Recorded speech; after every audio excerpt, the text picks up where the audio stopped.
அனைவருக்கும் இனிய பொங்கல் நல்வாழ்த்துக்கள்ங்க. இன்றைக்கி நம்ம கண்ணம்மாஸ் விலாகில் என்ன வீடியோ பார்க்க போகிறோம்னா, நம்ம வீட்டில் சக்கரை பொங்கல் வச்சு சாமி கும்பிட போகிறோம். பொங்கல் வச்சுட்டு பாரம்பரிய அரிசி திணை அரிசியில் வெண்பொங்கல் செய்ய போகிறோம்.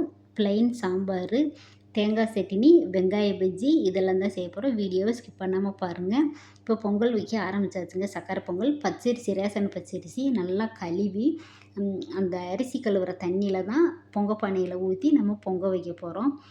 இப்போ பொங்கி வரப்போகுது பாருங்கள். பால் எதுவுமே சேர்க்காம அந்த தண்ணியில் தான் நுரக்கட்டி பொங்கி வரும். நாங்கள் எங்கள் ஊர் சைடு இந்த மாதிரி தாங்க பொங்கல் வைப்போம். ஒரு சிலர் பார்த்திங்கன்னா பால் ஊற்றிடுவாங்க. இந்த தண்ணி களி ஊற்றுறோம் பார்த்திங்களா, அப்போயே ஊற்றிடுவாங்க. ஒரு சிலர் பார்த்திங்கன்னா இந்த அரிசி இந்த தண்ணி எல்லாமே சேர்த்து ஒரே தான் பொங்க பானையில் வச்சு தட்டை வச்சு மூடி வைப்பாங்க. ஒவ்வொரு ஏரியாவில் ஒவ்வொரு மாதிரி பொங்கல் வச்சு வழிபடுவாங்க. நாங்கள் இந்த மாதிரி தாங்க பொங்க பானையில் வச்சு சாமி கும்பிடுவோம். நல்லா நுரக்கட்டி வருது பாருங்கள். அந்த தண்ணி தாங்க நல்லா பொங்கி வந்துருச்சு. பொங்கி வரவும் அப்படியே அரிசியை பொங்க பானையை 3 தடவை சுற்றி அரிசியை கொஞ்சம் கொஞ்சமாக சேர்த்துட்டு, நம்ம விறகு அடுப்புன்னா 3 மூலையில் அப்படியே 4 மூலையில் மோந்து மோந்து ஊற்றுவோம். நம்ம வீட்டில் வைக்கிறனால கேஸ் அடுப்புனால அந்த மாதிரி ஊற்ற முடியாது இல்லையா, அதனால் கிண்ணத்தில் மோந்து ஊற்றிட்டு அரிசி நம்ம சேர்த்ததுக்கப்புறமா நிறைய தண்ணி இருந்துச்சுன்னா பொங்கி பொங்கி வரும். அதனால் நிறைய தண்ணியவே அதிகமாக மோந்து வச்சுட்டு நம்ம பொங்கல் நல்லா வெந்து வரும்போது பத்தலைன்னா கொஞ்சம் தண்ணி சேர்த்துக்கரலாம். வீட்டில் நம்ம மட்டும்தானே, பக்கத்தில் கொஞ்சமாக கொடுக்குறதுக்கு மட்டும் அளவாக தாங்க பொங்கல் வச்சேன். ஒரு 1/4 கிலோ அளவுக்கு தான் பொங்கல் சின்ன பொங்க பானையில் தான் வச்சோம். இப்போலாம் பொங்கல் யாருமே விரும்பி சாப்பிட மாட்டேங்கிறாங்க. நாங்கள்லாம் சின்ன பிள்ளையெல்லாம் பார்த்திங்கன்னா பொங்கல்னா அவ்வளோ ஆவலாக ஆசையாக சாப்பிடுவோம். இப்போ நமக்கே பிடிக்க மாட்டேங்குது. இப்போ இருக்கிற பிள்ளைய யாரும் சாப்பிட போகிறாங்க. பார்த்திங்கன்னா இந்த மாதிரி பொங்கி பொங்கி வரும். அதனால தான் தண்ணியை ஃபுல்லாக எடுத்தாச்சுங்க. நம்ம தேவைப்படும் போது ஊற்றிக்கிறலாம் அப்படின்னு எடுத்து வச்சுட்டேன். நல்லா வெந்து வருது. உங்கள் ஊர் சைடு எந்த மாதிரியெல்லாம் பொங்க வைப்பீங்கன்னு சொல்லுங்கள். எங்கள் ஊருக்கு போயிருந்தோம்னா கோயிலில் போய் ஃபஸ்ட்டு விநாயகர் கோயிலில் காலையில் நேரத்துலேயே பொங்க வச்சுட்டு, அதுக்கப்புறமா நாங்கள் சின்ன பிள்ளைகளாக இருக்கும்போது நிறைய கோயிலில் பொங்க வச்சு வழிபடுவோம். நிறைய கோயிலுன்னா ஊரில் எத்தனை கோயில் இருக்கோ அத்தனை கோயிலுக்குமே பொங்கல் வச்சு சாமி கும்பிடுவோங்க. இப்போ எல்லாம் அந்த மாதிரி ஒரு நாளைக்கே பொங்கல் அன்னைக்கு இன்றைக்கி மட்டும் 11 பொங்கல், 15 பொங்கல், 9 பொங்கல், 7 பொங்கல் அப்படின்னு ஒரு சிலர் கணக்கு வச்சு பொங்கல் வச்சு சாமி கும்பிடுவாங்க. நம்ம இப்போ யாருமே பொங்கல் விரும்பி சாப்பிட மாட்டேங்கிறாங்க இல்லையா, அதனால் விநாயகர் கோயிலுக்கு மட்டும் வச்சுட்டு எல்லா கோயிலையும் போய் விளக்கேற்றி பத்தி சுடம் இல்லைன்னா அபிஷேகம் பண்ணி சாமி கும்பிட்டு வந்துடுறாங்க. பால் கொஞ்சமாக சேர்த்து அப்படியே நல்லா வெந்துருச்சுங்க. பொங்கல்னு கொஞ்சம் நேரம் இருந்தாலே போதும். முந்திரி, திராட்சை, ஏலக்காய்லாம் பார்த்திங்கன்னா கோயில்லைன்னா அந்த அரிசி சேர்க்கும் போதேவும் நம்ம சேர்த்துருவோம். வீட்டில் நம்ம வைக்கிறனால நம்ம சரி நெய்யில் வறுத்து சேர்த்துக்கிறலாமேனு நான் சேர்க்கலைங்க. வெல்லம் எல்லாமே சேர்த்ததுக்கப்புறமா நம்ம லாஸ்ட்டாக இறக்கி வச்சுட்டு அந்த முந்திரி, திராட்சை வறுத்து சேர்த்துக்கிறலாம். அப்போ எல்லாம் பார்த்திங்கன்னா நாங்கள் சின்ன பிள்ளைகளில் வீட்டில் அம்மாவங்களுக்கு வேலை பார்க்க டைம் இருக்காது. கோயிலில் போய் பொங்கல் வச்சு கோயிலாக போய் பொங்க வைக்கவே சரியாக போயிடும் பெரியவங்களுக்கு. அப்புறம் வயசு பிள்ளையெல்லாம் இருக்கிற வீடுகளில் பொங்கல் கழுவி கொடுத்து விட்டுருவாங்க. கூட பெரியவங்க பக்கத்தில் போவாங்களே, அவங்ககிட்ட சொல்லிவிட்டு பார்த்துக்கங்க பொங்க வைக்கிறத அப்படின்னு சொன்னோம்னா அவங்க கூட போய் அப்படி வைக்கணும்ப்பா இப்படி வைக்கணும்ப்பா அப்படின்னு சொல்லுவாங்க. இப்போ சர்க்கரையை சேர்த்தாச்சுங்க. நல்லா அப்படியே வெந்துருச்சு. நல்லா இருந்துச்சு பொங்கல்.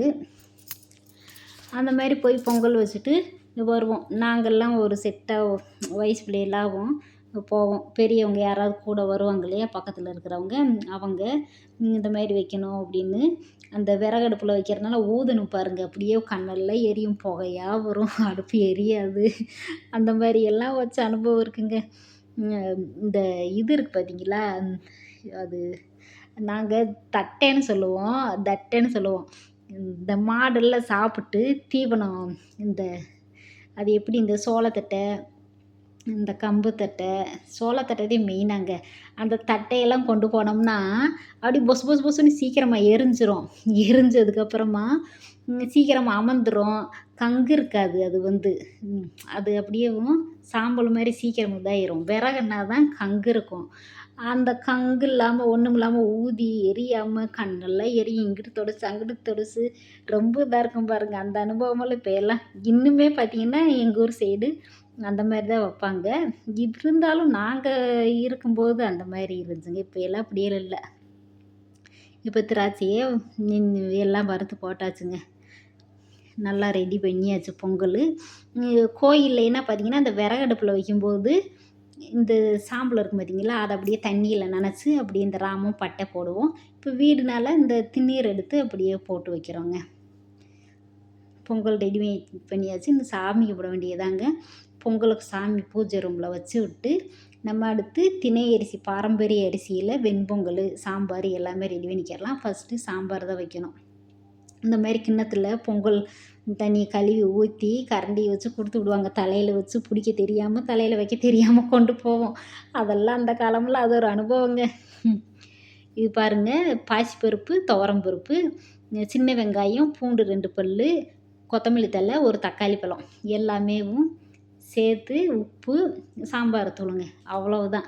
ப்ளெயின் சாம்பார் தான் நல்லாயிருக்கும். வெண்பொங்கல் இட்லி தோசை பணியாரம் எல்லாத்துக்குமே நல்லாயிருக்கும்.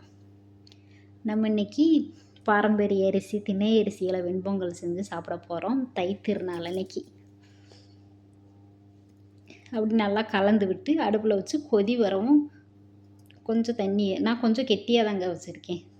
சாம்பார் ரொம்ப தண்ணியாக இல்லாமல் ரொம்ப கெட்டியாக இல்லாமல் நார்மலாகவும் நல்லா கொதி வந்துருச்சு. மூடி வச்சு ஒரு 2 விசில் 3 விசில் விட்டாலே போதுங்க. ரேஷன் இந்த அரிசி பருப்பு தான், பாசி பருப்பு கொஞ்சம் சேர்த்து அது ஒரு பக்கம் ரெடி ஆகிக்கிட்டு இருக்கட்டும்.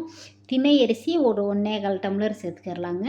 1 டம்ளர் பாசிப்பருப்பு இது எல்லாமே நல்லா கழுவிக்கிறலாம். கல் எதுவுமே இல்லை, அரிசிகள் நல்லா சுத்தமான அரிசி. இது நல்லா கழுவி வச்சதுக்கப்புறமா சாம்பார் ரெடி ஆயிடுச்சு. ப்ளைன் சாம்பார் நல்லா இருக்குங்க. சிம்பிளாக சீக்கிரமாக 10 நிமிஷத்தில் செஞ்சிடலாம் பாருங்கள். இந்த மாதிரி குக்கரில் அவசரத்துக்கெல்லாம் நம்ம டக்குன்னு செஞ்சிடலாம். சாப்பாடுக்குமே நல்லாயிருக்கும் இந்த சாம்பார். காயெல்லாம் இல்லாமல் இருக்கும்போது நீங்கள் டக்குன்னு இந்த மாதிரி செஞ்சுக்கிறலாம். இப்போ எண்ணெயை ஊற்றி கடுகு உளுந்து சின்ன வெங்காயம் சேர்த்து அப்படியே தாளித்து ஊற்றிக்கிற வேண்டியதாங்க. கருவேப்பிலை கொத்தமல்லி தழையை நம்ம பச்சையாக தான் சேர்க்க போகிறோம். நல்லா வாசமாக இருக்கும். இது ஒரு பாத்திரத்தில் ஊற்றி வச்சு விட்டு நம்ம அப்படியே வெண்பொங்கல் செஞ்சிட வேண்டியதான் அதே குக்கரில். பாருங்கள், கருவேப்பிலை கொத்தமல்லி தழையை தூவி மூடி வச்சு விட்டோம்னா நம்ம ஊற்றி சாப்பிடும்போது நல்லா கம்மகம்னு நல்லா வாசமாக இருக்கும். இப்போ அரிசி கழுவி வச்சுருக்கோம் இல்லையா, திணை அரிசியை சேர்த்து நம்ம தண்ணி தேவையான அளவு மொத்தம் 2.25 டம்ளர் தான் வருது. அரிசி பருப்பு எல்லாமே சேர்த்து நான் ஒரு 5 டம்ளர் நெருக்கி ஊற்றுனேங்க தண்ணி. ஒரு 4.5 டம்ளர் கணக்கு ஊற்றும்போது நல்லா கரெக்டாக அளவாக இருந்துச்சு. உப்பு தேவையான அளவு சேர்த்து நம்ம அப்படியே கொதிக்கவும் மூடி வச்சு விட்டோம்னா இது ஒரு 2 விசில்லையே ரெடி ஆயிடுச்சுங்க. அது அப்படியேவும் விசில் அடங்கட்டும், நம்ம அதுக்கப்புறமா தாளிச்சுக்கலாம். இப்போ வெங்காய பஜ்ஜி சேர்த்துக்கலாம். வெங்காயம் இந்த ரெடிமேட் மிக்ஸு அந்த பஜ்ஜி மாவு தாங்க, அந்த பஜ்ஜி மாவு சேர்த்து கருவேப்பிலை இது எல்லாமே சேர்த்து அப்படியேவும் மிக்ஸ் பண்ணி வச்சுருந்தேன், அதை சேர்த்து எடுத்துக்கலாம். டக்குன்னு இந்த மாதிரி செஞ்சால் தான் சீக்கிரமாக வேலை முடியும். நம்ம அப்படியே லேட் பண்ணிக்கிட்டே இருந்தோம்னா ரொம்ப லேட் ஆயிரும் இல்லையா, அதனால் ஒவ்வொரு வேலையாக பார்க்க ஆரம்பித்தாச்சு.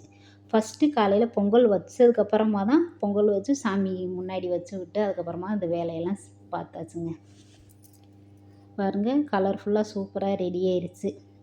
வெங்காய வடை உளுந்து ஊற வைக்க மறந்துட்டேன், அதனால் சரி இந்த வெங்காய வடையே போட்டுடலாம் அப்படின்னு போட்டாச்சு. இது சரி ஒரு பக்கம் ரெடி ஆகிக்கிட்டு இருக்கட்டும் அப்படின்னு இந்த வெங்காய பஜ்ஜி எடுத்து அந்த அடுப்பில் வச்சு விட்டுட்டு இதை தாளிச்சுக்கரலாம். வெண்பொங்கலும் பார்த்திங்கன்னா விசில் அடங்கிருச்சு.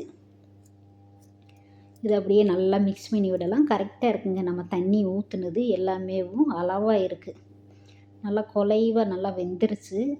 நல்லா கமகமன்னு நல்லா வாசமாக இருந்துச்சு. நீங்கள் ஒரு தடவை ட்ரை பண்ணி பாருங்கள். திணை அரிசி வெண்பொங்கல் நல்லாயிருக்கும். இப்போ நெய் நம்ம தேவையான அளவு நான் கொஞ்சம் தாராளமாக தான் ஊற்றுனேன்.